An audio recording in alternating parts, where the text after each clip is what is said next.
چاوان سەری ڕێز بوون ئاوازش بۆ شەهیدانی بێگومان بردومانەکەی ساڵی 1974 دانێوێنین کە بەهۆیەوە خوێندکاران و هاوڵاتیان بەڵێ 163 خوێندکاری زانکۆی سلێمانی کەوکات زانکۆی سلێمانی گوازرا بۆ قەڵازێ و هاوڵاتیانی تری شاری قەڵازێ لەو بردومانیان شەهید بوون. ئەمە جگەلەوەی زیاتر لە 300 کەسی کەش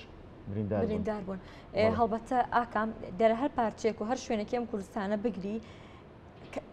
قوربانیەکی هەیە، برینێکی هەیە، ئازارێکی هەیە تێیدا کە هەرێکێک لەو قوربانە هەرێکێک لەو ئازارانە لە ئێستادا بۆی ئەوانەوە ئەم مێژووە نووسراوەتە بۆی ئەمانە ئەم سەر بەخۆی ئەم ئازادی ئێستا بەدی هاتووە وەکو خۆیان باسی لۆ دەکەن کە دەکرێت هەرێکێک لەم کارەساتە لەم قوربانیانە بە جینۆساید بناسیێنرێت. لەگەڵ ئەوەشدا لە تۆڵەی ئەو شەهیدانێکە لە ساڵی 1974 خوێندکارانە بوون لە سەربەشقی شۆڕش و کەتیدا بەو شێوازە داوان دەکەنە قوربانی لە تۆڵی ئەواندا ڕاپەڕینێک لە ساڵی 1982دا لە قەڵازێدا بەرپا دەبێت کە ئەمە لە 24 چواری لە هەمان تاریخدا بەڵام لە ساڵێکی جیاواز تقریباً 8 ساڵ دوای ئەوە ئەم ڕاپەڕینە لە قەڵازێدا بەرپا دەبێت جاوی کە جێوی سەرنجە ئاکام ئێمە لە ڕاپەڕیندا هەمیشە باسی ڕۆڵی ژنانمان کردووە کە چۆن لە هەموو ڕاپەڕینەکانی کوردستاندا چۆن ژنان لەبەری پێشەوەی لە مبارەکە پێشەنگ بوون و تایبەتی لە شۆڕشە لە ڕاپەڕینەکان کە ئەمانە تا ڕادەیەک سیمایەکی پیاوانی پێوەی دیارە بەڵام خۆشبەختانە لە کوردستاندا و ڕەنگە کاڵە ژنانیش لە ڕاپەڕینەکاندا لە شۆڕشەکاندا ڕۆڵی کارە و بەرچاویان هەبووە سەرمشقی ڕاپەڕینەکان بوون سەرمشقی ڕاپەڕینەکان لە جۆرەکان بەڵێ ئاکەم جا ئەو دوو شەهیدەی کە هەشە لە ساڵی 1982دا هەردووکیان ئافرەتن هەردووکیان ژنن کە تێیدا ئەوانیش لە ڕاپەڕینێکی جەماوەریدا لە قەڵازێ لە دژی ئەو بردومانەی کە لە ساڵی 1974 کرا ئەمە هاتوونەتە دەنگ و تۆڵی خوێنی ئەو شەهیدانیان کردوێتەوە. ئێمە ئەمڕۆ تەوەری تایبەتمان دەبێت سەبارەت با بردومانکردنی قەڵازێ بۆی کە بابزانین لە ساڵێتی ئەم بردومانەدا چی بۆ قەڵازێ کراوە، قەڵازەکان داواکاریان چییە، وەکوخوان باسی لێ دەکەن لە ئێستادا قەڵازێ لە حکوومەتی عێراقیەوە پەراوێست خراوە بۆچی داواکارەکانیان جێبەجێ ناکرد، بۆچی خزمەتگوزاری پێویست لە قەڵازەدا بوونی نییە، یادەکان چۆن بەرزە نرخیاندرێت تێیدا وەکو بەشێک لە میوانەکان بەش ئێستا بۆ خالد نیگەرانیشن هاوڵاتیانی دەڤەرەکە دەڤەری کردو بە شێوەیەکی گشتی وەک پێویست بەوتی خۆیان کە پرۆژە لە ناوچەکەیانە ئەمە نیگەرانیشی زۆری هاوڵاتیانی دەکات. بێگومان ئاکام ئەم قەزاونەحەکانی کوردستان کە دەتوانین بڵین بەشێکی زۆری قوربانی بەشێکی زۆری ئازار و مینەتی ئەم خاکان هەڵگرتووە بەڵام لەگەڵ ئەوەدا ئاکام کوخوان باسی لێ دەکەن خزمەتگوزارەکان لە قەڵازێدا بە گوێری پێویست نییە بە گوێری پێویست ئەو پرۆژە خزمەتگوزارانەی کە پێویستە تەنان لە جادێکی قرتاوە بگرێت تاوەکو خزمەتگوزارەکانی دیکە ئەمان پێویستیانە ئەمان تاوەکو ئێستا بۆیان جێبەجێ نەکرا بۆیە داواکارن لەوەی کە ئەم خزمەتگوزارانە ساڵێکی دیکە لە ساڵیادی ئەم بردومان ئەم بۆمبارانکردنانەدا کە بەسەر قەڵازێدا هاتووە ئەوان ئاوڕی پێویستیان لە بدرێت و خزمەتگوزاری پێویست بۆ شاری قەڵازێ تەرخان بکرێت. بەڵە چاوانیشێک لە نیگەرانیەکانی هاوڵاتیان ئەوەیە ناوچەی قەڵازێ ناوچەیەکی سنووریە ئەمە جگەلەوەی چەندین ناوچەی گەشتیاری تایە و هەر لەو سۆنگەیەوە هاوڵاتیان داواکەن بە شێوەیەکی بەرچاو ئاور لە دەبەرەکە بدرێتەوە بێگومان باخی زیاتری پێ وەکو باسییان لێوەکەن لەگەڵ ئەوەی کە قەڵازێ ناوچەیەکی زۆر گەشتاری زۆر سەرنجڕاکێشە دەکرا زۆر باشتر لەوەی کە ئێستا ئاوڕی لێدراوە ئاوڕی لێ بدرێتەوە خزمەتگوزارەکان لە قەڵازێ دەپلەبتی لە بواری گەشتاریدا بە شێوازێک بووایە کە سەرنجی گەشتێرانی بەرەو دەڤەرەکە ڕابکێشا بووی کە بتوانرا لە ڕووی خزمەتگوزاریەوە لە ڕووی گەشتیاریەوە قەڵازێ سودمەند بێ قەڵازێ بەرەو پێش بکەوێت قەڵازێ بتوانێت و ناحق و قەزایەکی جوان گەشتیاران بەلای خۆیدا ڕابکێشێت. جا ئاکام ئەگەر میوانەکەمان ئامادە بێت ئێمە ڕاستەخۆ دەچینە لای زۆر بەڕێز بەکربایز کە بەڕێزیان قایمقامی قەزای پشدەرن ئەمڕۆ لە ساڵیادی بارانکردنی قەڵازێدا لەگەڵمان دەبێت. جارە هاوکارانم پێمان دەڵێن جارێک کاکبایز ئامادە نییە بەڵام ئێمە لە پرۆگرامدا لە بەیانی ئەمڕۆی کوردستان نیوزدا دەچینە لای وەری دەگرین هاوکاران پێم دەڵێن کە ئێستا کاکبایز ئامادەیە ڕاستەخۆ دەچینە لای زۆر بەڕێز بەکربایز کا بەڕێزیان قایمقامی قەزای پشدەرن و ڕاستەخۆ لەگەڵماندان کاک بەکر سڵاو لێ بێت بانیت باش کاک بەکربیانیت باش سپاس بۆم دەرفەتە بایتان باش و سڵاو لێەوەی بەڕێزی زۆر سپاس کاک بەکر ئەمڕۆ ساڵیادی بۆمبارانکردنی قەڵازەیە دەستپێک دەمەوێت پەیامی تۆ وتی تۆ وەکو قایمقامی قەزای پشدەر سەبارەت بە بۆمبارانکردنی قەڵازێ لە ساڵی 1974 و ئەو مەراسیم و یادانەی کە لەم ساڵدا بۆ ئەو یادا ڕێکخراون چین فەرموو. بەڵێ دەستان خۆش بێ لە ڕاستیدا ئەمڕۆ ساڵیادی 24 ساڵی 1970 و 82 نەک بە تەنیا 1970 ئەوەی کە پەیوەندی بە 24 ساڵی 1970 و 82 هەیە لە دوو ڕووداوی لێکجیان لە دوو زەمەنی لێک جیاوازدا ڕوویان داوە ببوورە. بۆیە پێمان وایە 24 لە قەڵازێ و لە لای پشدەریەکان دوو دەلالەتی هەیە. دەلالەتێکیان پەیوەندی بە بۆردومان و بە قەدری مێژووی ساڵی 74ەوە هەیە کە بەچێکی ناپاڵمی قەدەغەکراوی نێودەوڵەتی ئەو کاتە ڕژێمی باسی گۆڕ بە گۆڕ ڕاستی مرکزی شار بە میوانە زانستیەکەشی کە زانکۆی سلێمانی بوو دای بێژە و زیاتر لە نزیکەی 400 کەس لە شەهید و برینداری لێکەوتەوە. ئەوەی دووەمیشیان پەیوەندی بە ڕاپەڕینی ساڵی 82 هەیە کە 8 ساڵ دوای ئەو کارە ساتە لەسەر قەبرانی قەڵازێەوە بۆ یەکەم جار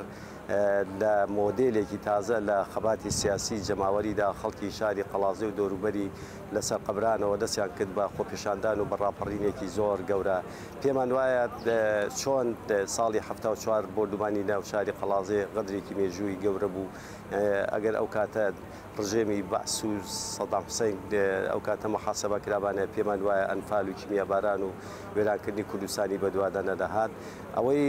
ساڵی 82 پێمان وایە بارتەقای ئەوە چۆن بەهای سیاسی خۆی هەیە چونکە بۆ یەکەم جار لە دوای 6 ئەیلولی بە دەرکی سەرای سلێمانی لە ساڵی 1930 بۆ یەکەم جار دەستپێکی خەباتی سیاسی جەماوەری لە سەقبرانی قەڵازێەوە دەستی پێکرد و دواتر ڕاپەڕینەکان هەموو بەشی هەرە زۆری کوردستانی گرتەوە بە کەرکووکیشەوە. دواتریش بوو هەر بە مۆدێلی خەباتی زاڵ تا دوجار لە ساڵی 91 ئەو مۆدلە لە خەباتی جەماوەری شان بەشانی خەباتی پێشمەرگانە گەشتە ترۆپکە و سەرجەم دەسەڵاتی باسی لە کوردستان ڕاماڵی و ئەو دەسەڵاتی خۆماڵی و ئەو دام و دەستگا و مؤسساتی ئێستای کە حکوومەتی هەرێمی کوردستان هەیە هەمویان زادە و بەرهەمی ئەو مۆدلە لە خەباتن.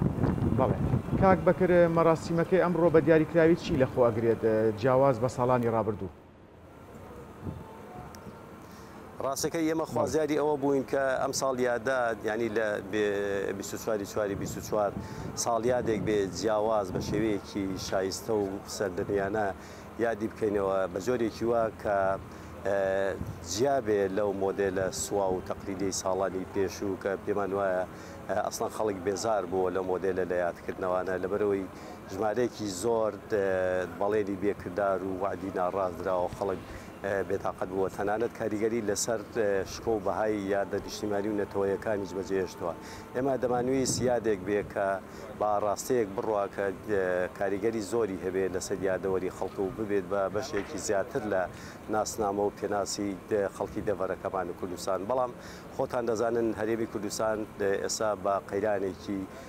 سیاسی و بە ئاڵۆزێکی ئەمنی و ئابووری زۆردا تێدەپڕێ. بۆیە لانی پەیوەندیدار کە وەزارەتی شەهیدانی هەرێمی کوردستانە بڕیاریدا کە بەبێ هیچ ڕێوڕسمێکی فەرمی یادەکە بکرێتەوە لە سعات 9:45 بیزەبن لەو کاتەیدا کە بۆردومانی ناوشاری قەڵازێ کراوە لەو کاتەیدا کە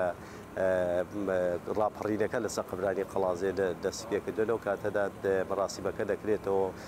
هەر کەس و لایەنێک و هەردایەنێکی سیاسی و گروپ و کەسایەتێکیش ئازادە لە چۆنیەتی یادکردنەوە کە و چۆنیەتی هاتنە سەر قەبران و چۆنیەتی تاجێ گوڵینەدانان. ئیتر دواتریش کۆمەڵێک چالاکی ڕۆشنبیری و کۆمەڵایەتی هەیە بەتابەتی لە کەمپەسی قەڵازێ و لە هۆڵی ڕۆشنبیری و تەنانەت لە ماڵی کەلەپوری و چەند سیمپۆزیۆم و چەند کۆدوان و پانێڵیش هەیە کە هیوادارم بکرێت ینی ئەو مۆدێلە لە بیرکردنەوە لە سنتەری ئەکادیمیای کوردی خزمەتێکی گەورە بە بۆنە نیشتیمانی و نەتەوەیەکان بکات. کاک بەکر وەکو قایمقامی ئەو ناوچەیە وەکو بەگوێرەی زەدانەکان کە لە بەدەستی ئێوەدا هەیە میوانەکان کێن ئەوانی کە لەم ساڵدا بەشداری لە مەراسیمەکان دەکەن بە گوێرەی پێویست خەڵک لە ناوچە جیاوازەکان و لە ئەسەر ئاسی کەسایەتی جیاوازەکان بەشداری لە مەراسیمەکەدا دەکەن بە گوێرەی خواستی ئێوەیە؟ باڵێ باڵێ ڕاستەکەی ئەوەی کە لایەنی معنیە یا بڵێن لایەنی پەیوەندیدارە وەزارەتی شەهیدانە بەڕێوەبەراتی گشتی شەهیدانی سلێمانی و بە بەڕێوەبەراتی شەهیدانی بڵین قەڵازە یا پشدەر هەر هەمویان ئەوان بە ڕاستیم و بە یادەکان هەڵدەسن. ئێمە وەکو خۆمان و پێمان وایە ئەوانیش هیچ کەسێکمان داوت نەکردووە، هیچ کەسێک بانگێش نەکراوە، بەڵام لە ڕاستیدا خەڵک ئازادی شیانی چۆن دێ و ئەو کەسایەتی و خەڵکانێک کە دێن بەشداری دەکەن ئەوە پەیوەندی بە خۆیانەوە ئێمە لەوێ لە پێشوازیان داین و لە خزمەتدارن. بەڵێ کاک بەکەر وەک ئاشکرا قەڵاتزێ ناوچەیەکی سنووری گرنگە و لە هەمان کاتدا چەندین ناوچەی گەشتیاری شێ لە ناوچەکە. داواکاری ئیدارەی پشدەر و هاوڵاتیان چییە بۆ ئەوەی بایەخی زیاتر بە ناوچەکە بدرێ؟ وەک ئاماژەمان پێیاکە لە ناوچەیەکی سنووری گرنگە هەم ناوچەی گەشتیاریشە لامان کاتە، بەڵام وەک پێویست ئاوری لە نەدراوەتەوە بۆ تێی هاوڵاتیان. بەڵێ وڵی ڕاستەکەی ناوچەی گەشتیاری زۆر گرنگمان هەیە، بە تایبەتی لە بناری قەندیل و خۆ دەزانی ئەوێ محکومە بە معادلەیەکی ئەمنی کە لەوانەیە ئێستا لەم زروفەدا جاو نەبێتچکە گەشتیاری و مەجای سیاحە پێدانی کەم لەوانەیە پێداویستی یەکەمی ئەوە بێکات هەلومەجێکی ئەمنی لەبار و ئارام لەو شوێنە هەبێ. ئەگەرنا سروشی جوگرافیایی سنووری ئێمە بڵێ حوزی پێشدە بە جۆرێکی وایە کە دەتوانرێ زۆرترین بۆ بەرهێنانی گەشتیاری تێدا بکرێ، بەڵام بەداخەوە هەندێکی پەیوەندی بە معادلەی ئەمنیەوە هەیە و هەندێکیشی پەیوەندی لەوانەیە بە کەلتوری شوێنەکانەوە بێ و باقیەکەی کەشی پەیوەندی بە ئەو بێباکی و خەمسادگەی دەسەڵاتی خۆماڵیەوە هەیە کە بەرامبەر بە سنوورەکەی ئێمە هەیەی. لانی کەم ینی ئێمە پێمان وایە دەسەڵاتی بڕیار بەدەستی کوردی ناتوە حسابێک کە بۆ سنوورەکەی ئێمە ئەنی وەکو باقی شوێنەکانی کە لە ڕابردوشدا حسایی بۆ کراوە دەبواە وەکو ناوچەیەکی ڕاگوێزرا و مڕەحەل و کاولکرا و ماڵوێران کرا و حسابی بۆ کرابا بۆ احتیمامی زیاتی پێ بدرێ لە ڕێگای وە بەرهێنانێکی دوور و درێژ یا لە ڕێگای پرۆژەی استراتژی و دوورمەوداوە بۆی بتوانێت ژێرخانی ئابووری سنوورەکە ببوژێنێتەوە بۆی زۆرترین فرسەتی کارکردن بۆ خەڵکی ئەو سنوورە دابین بکرێ. من پێم وایە ئەگەر مەجالم دەی بۆی بزەبێت بە تەکید ئەو دقەیە بۆی ئەو هینە بگەێنم. ئەنیم پێم وایە ئێستا ناوچەی پشدەریەکێکە لە ناوچە بە حکمی موقعی جغرافیاکەیەوە بووە بە ناوچەیەکی دوورەست دەستی پەراوێزخرا و لەبەرەوەی کە لە شارە گەورەکانی سلێمانی و دەوەکوز هەولێرەوە دوورە، ینی مەجای وەگەڕخستنی سەرمایە کردی تایبەت زۆر بەکە هەرە چارچێەوە با من پرسیاری ئەوە بلەکەم کە لێستادا داواکاری خەڵکی قەزای پشدەر و ئەو ناوچانە چین داواکاری ئێوە چیە گرنگترین ئەو خزمەتگوزارانی کە ئێوە پێویستان پێێت و دەبووە بۆ تامکرایان نەکرایە کەم کورتەکان چین لە قەزاکەدا؟ کەم و کورتەکانی بە ئەوەی کە پەیوەندی بە پرۆژەکانەوە هەیە، بەشی هەرە زۆری پرۆژەکان هەموو قۆناغا فەنی و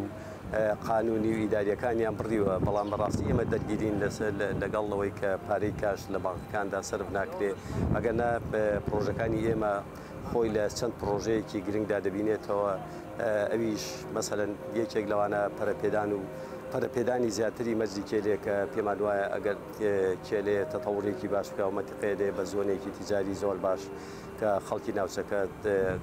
ینی زۆتی هەل و فرسەتی کارکردنی بۆ دەڕەخسێ. کۆمەڵێک پرۆژەی کەشمان هەیە هەر لە سەدی دەڵگەوە بیگرێت تا دروستکردی چەندین پۆند و سەدی بچووک، بەڵام بەداخەوە تا ئێستا لە سنوورەکەی ئێمە بە هیچ شێوەیەک ئەو پرۆژانە دەستبەکار نەبوون و تەنانەت ئێمە پرۆژەی دووسایدکردنی دووسایدی دەرمە ژاراوەمان هەیە کە تەنها ئەو بینە لە بینی ڕادیۆ قەڵازەی داماوەتەوە کە دووساید نەکراوە کە شوێنێکی قەرەباڵغە و زۆر جار خنکانی مروری لێ ڕووەدا و زۆرتی حادیسەش لەو مسافەکەمە ڕووەدا. ئێمە کۆمەڵی پرۆژەمان بە شێوەیەکی سەرەتایی دەستیان پێکردوتەوە لە لابردنی دوکانەکانی ناو دەواازەی شار و دەستپێکردن بە قیتاوکردنی شەستی و ئێستا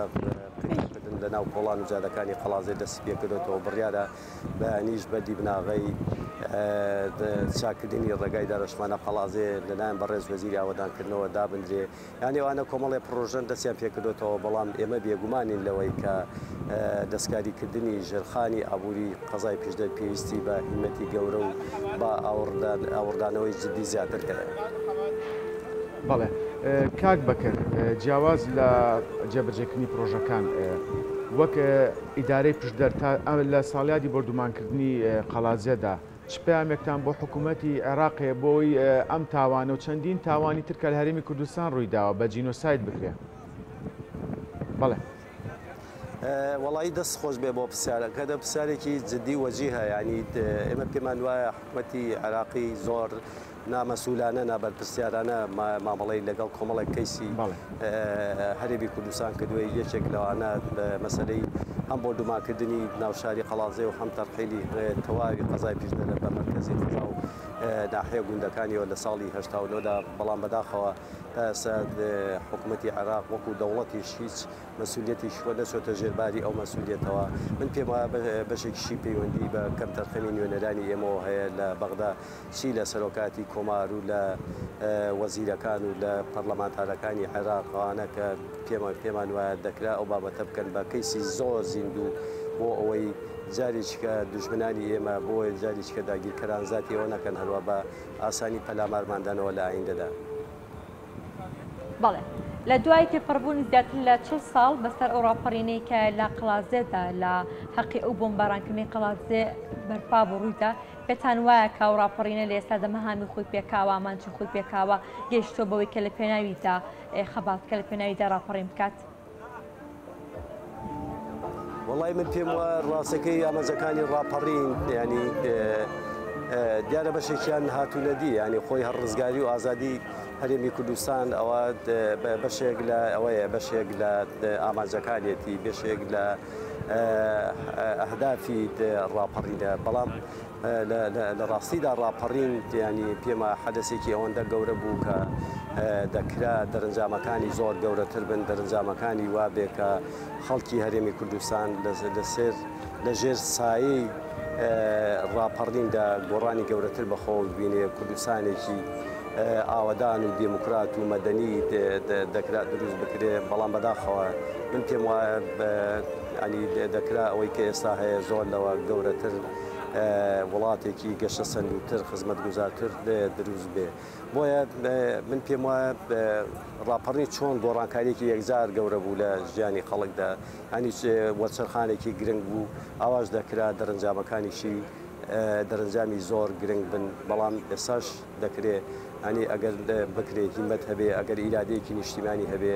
دەکرێت هەموو ئەو کەم و کوڕیانە چارەسەر بکرێن و وەزەکان بخرێنەوە سەسکەی ئاسایی خۆیان و بۆی بتوانین کۆمەلگایەک و دوا ڕۆژێکی مسۆگەر و ئایندەیەکی گەشت بۆ خەڵکی خۆمان